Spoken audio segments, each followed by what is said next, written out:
Assalamualaikum warahmatullahi wabarakatuh. Jumpa lagi dengan saya di channel Hero809, channel suka-suka berbagi.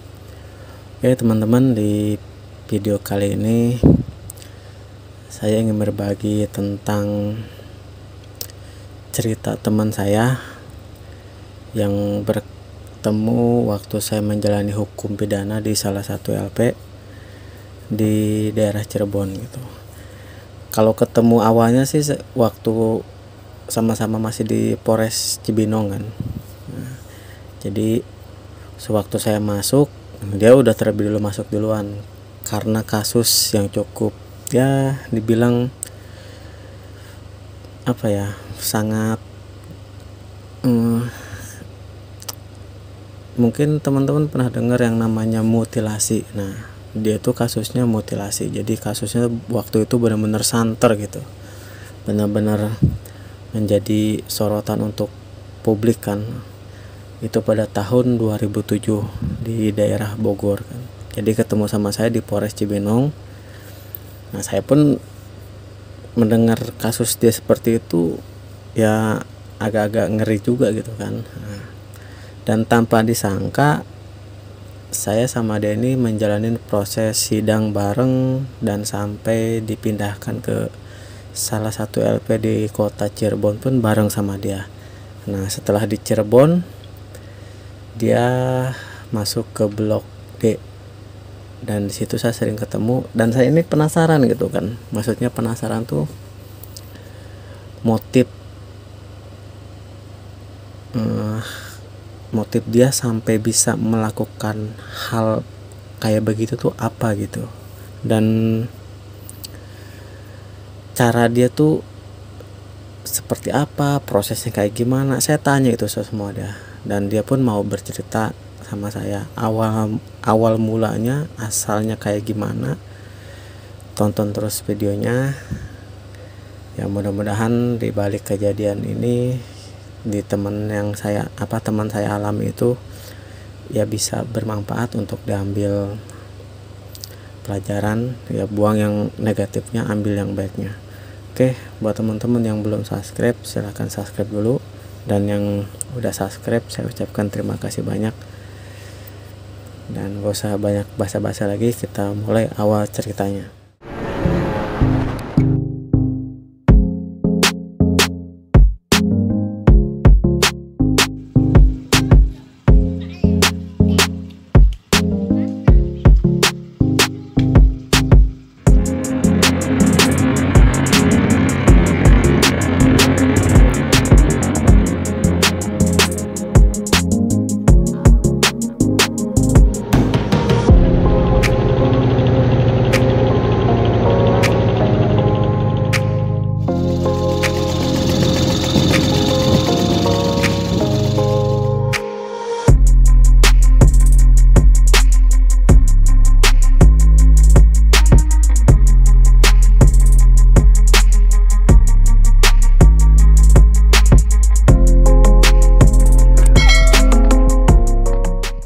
Oke teman-teman, kita lanjut ceritanya.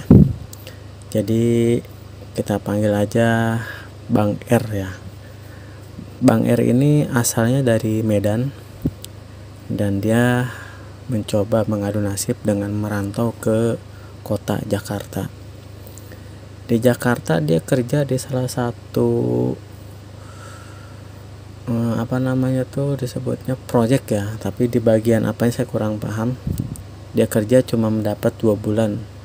Setelah dia pikir-pikir nggak ada ya kurang lah, maksudnya hasilnya kurang, dan dia mencoba lagi untuk mencari keberuntungan di kota Bogor. Nah, di Bogor itu dia melamar kerja di sebuah toko sembako, dan dia akhirnya kerja di toko sembako itu. Bang R ini mempunyai wajah yang cukup ganteng lah. Dia orangnya tinggi, putih. Nah, dan dia kerja di sebuah toko sembako yang sampingnya itu adalah sebuah salon. Nah, salon ini dimiliki oleh salah satu seorang dengan apa ya disebutnya, mungkin waria lah, dia laki-laki tapi berpakaiannya seperti perempuan gitu ya, udah hampir menyerupai perempuan tapi ya bukan perempuan asli gitu kan. Nah si Ware ini diam-diam menyukai Bang R ya, dia sering mengasih uang, sering pokoknya suka mengasih barang gitu sama Bang R, sering ngajak makan dan sering ngobrol gitu kan sama Bang R ini. Dan Bang R pun tahu kalau si War itu suka sama dia.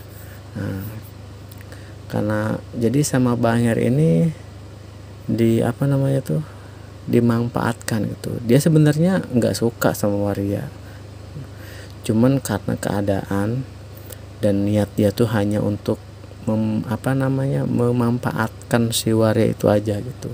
Itu numpang hidup lah kan, ibaratnya nggak perlu kerja, tinggal makan tidur, semua kebutuhan dikasih sama si Waria itu.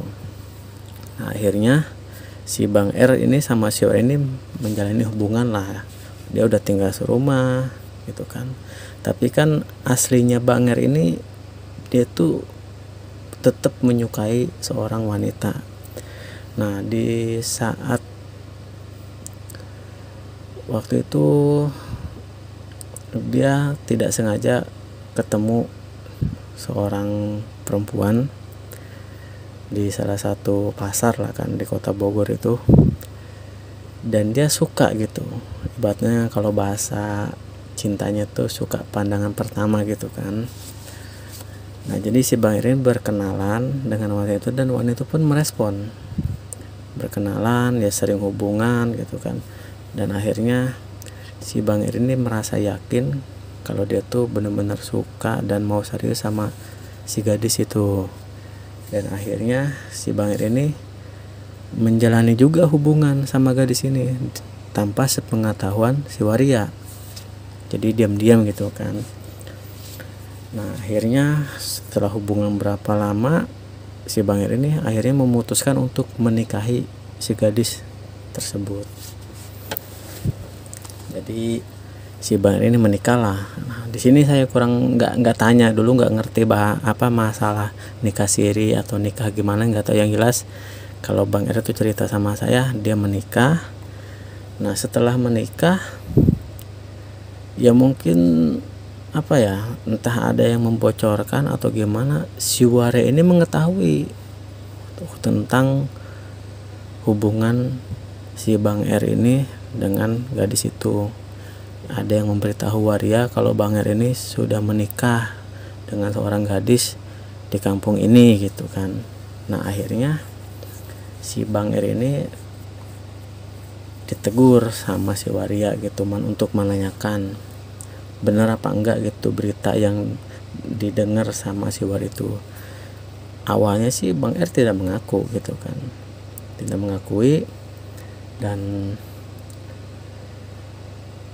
akhirnya si Waria ini mengancam kalau Bang R tidak mengaku dia akan datang ke rumah si gadis itu, karena itu semua udah lengkap. Maksudnya udah lengkap tuh informasinya tuh udah Bang R nikahnya sama siapa, nama gadisnya siapa, tinggalnya di mana, itu semua udah si Waria itu udah mengetahui, ada yang memberitahunya gitu kan. Dan si Waria ini mengancam Bang R untuk, maksudnya untuk menceraikan gitu, untuk menceraikan dan untuk meninggali gadis itu, untuk ditinggalkan gitu kan. Kalau misalkan tidak ditinggalkan, si Waria ini akan datang melabrak ke rumah orang tuanya si gadis itu dan memberitahu semua tentang keburukan si Bang R ini gitu, kalau dia tuh lagi hubungan sama si Waria itu gitu kan. Jadi mendengar ancaman itu si Bang R ini emosi dan berantem lah di situ. Udah berantem gelap mata, akhirnya dengan emosi tanpa sengaja si Bang R ini membunuh si Waria tersebut. Nah disinilah awal mulanya terjadinya mutilasi.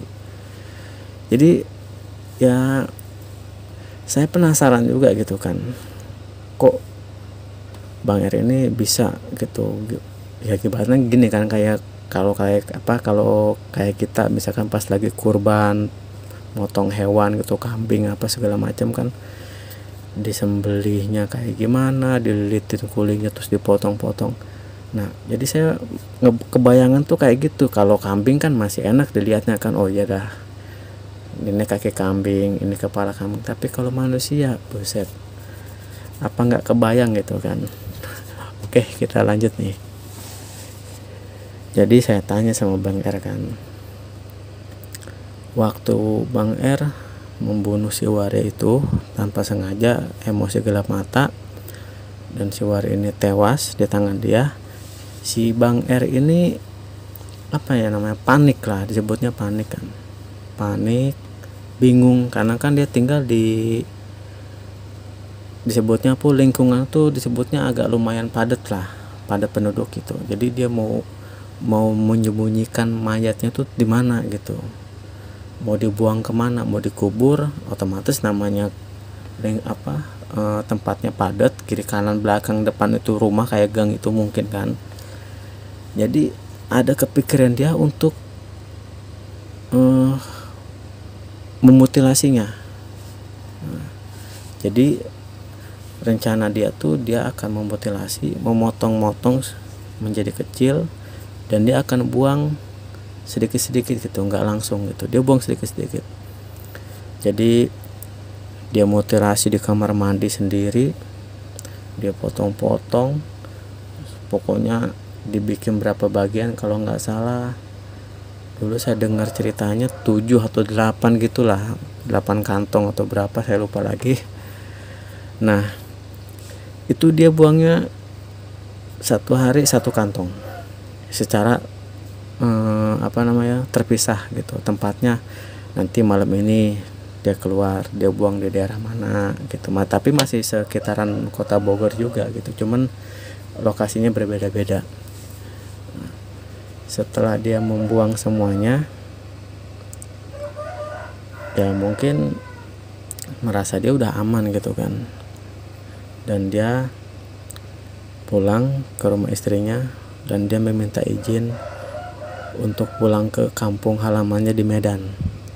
Tapi dia udah cerita semuanya, tentang kejadian itu. Dan ya si istrinya ini, dia kan udah jadi istri kan, istrinya lumayan sedih, cuman ya gimana lagi kan, namanya udah kejadian. Dan akhirnya Bang R ini pergi ke Medan. Nah setelah beberapa hari baru kan rame tuh kasusnya, ada penemuan mayat kan, bagian tubuh ini.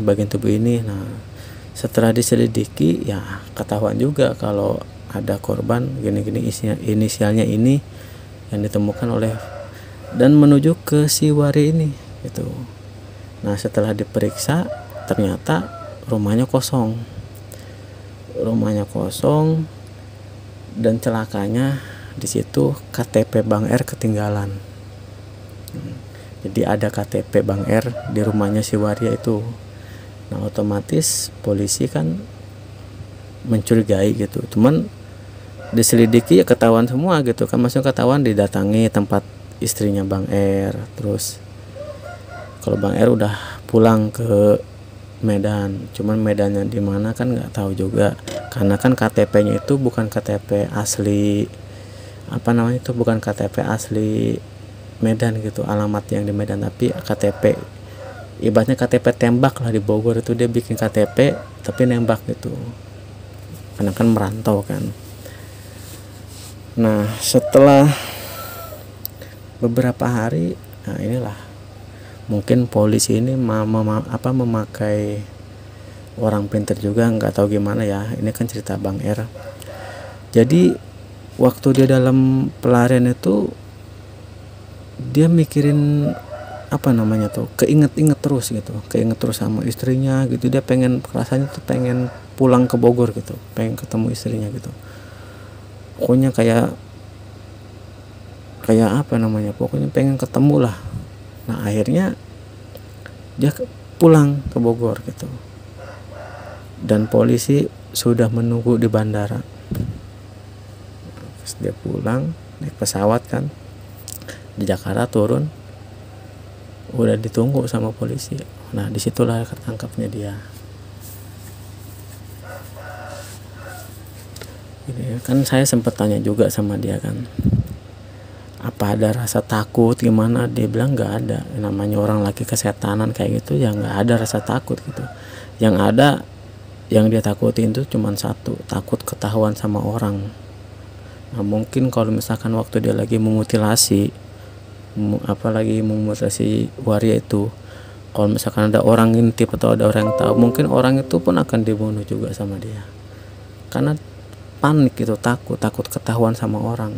Makanya dia sampai nekat melakukan mutilasi tersebut, dan dia benar-benar melakukannya sendiri. Dia potong-potong sendiri, dia pokoknya dibikin beberapa bagian, terus dia bersihin, dimasukin ke plastik, dia buang ke tempat yang berbeda. Nah itulah cerita dari Bang R. Ya mungkin bisa diambil pelajarannya ya, semoga kita semua jangan sampai lah seburuk apapun keadaannya, jangan sampai kita gelap mata. Yang penting banyak-banyak istighfar ya kan.